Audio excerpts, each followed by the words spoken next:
షేర్లింగంపల్లి నియోజకవర్గం 124 Alvin colony division పరిధిలోని ఎల్లమ్మ చెరువు పరిసర ప్రాంతాల ప్రజలు దోమల బెడద ఎక్కువగా ఉందని స్థానిక కార్పొరేటర్ దొడ్ల వెంకటేష్ గౌడ్ దృష్టికి తీసుకురాగా కార్పొరేటర్ ఎంటమాలజీ సిబ్బందితో కలిసి దోమల నివారణ కొరకు ఎల్లమ్మ చెరువులో తిమేపాస్ కెమికల్ దోమల మందును డ్రోన్ యంత్రం సహాయంతో పిచికారి చేయించారు. ఈ సందర్భంగా కార్పొరేటర్ మాట్లాడుతూ దోమల నివారణకు తిమేపాస్ కెమికల్ పిచికారి చేయడం వల్ల చెరువులో ఉన్నటువంటి దోమగుడ్లు దోమ పిల్లలను లార్వా దశలోనే అరికట్టవచ్చన్నారు.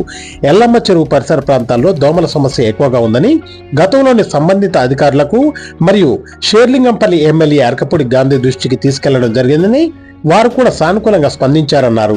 ఈ చలికాలంలో దోమల బెడద ఎక్కువగా ఉన్నమాట వాస్తవేనని, ప్రజలు ఇబ్బంది పడుతున్న మాట వాస్తవమని, అందుకని నిరంతరం ప్రజల కోసం పనిచేస్తున్న అధికారులను వారి సిబ్బందిని నిందించడం సరికాదన్నారు.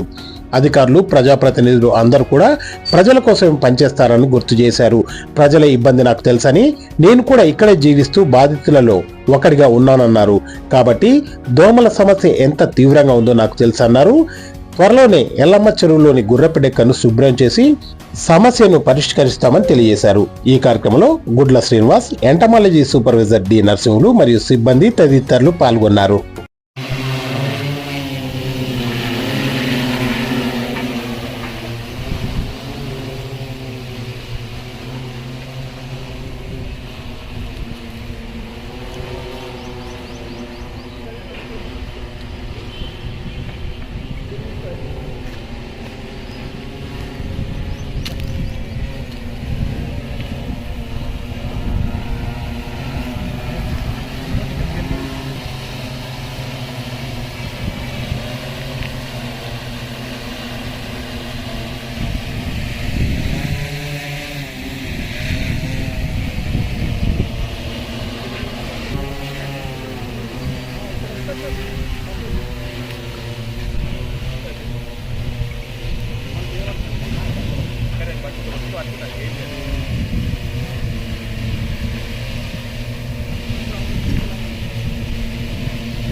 ఇదన్నా అది ముందుకురా.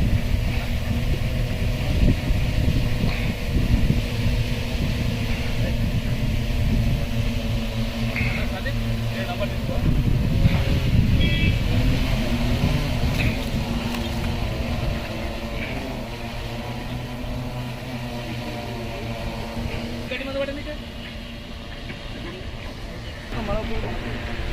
రోజు బట్టి మళ్ళా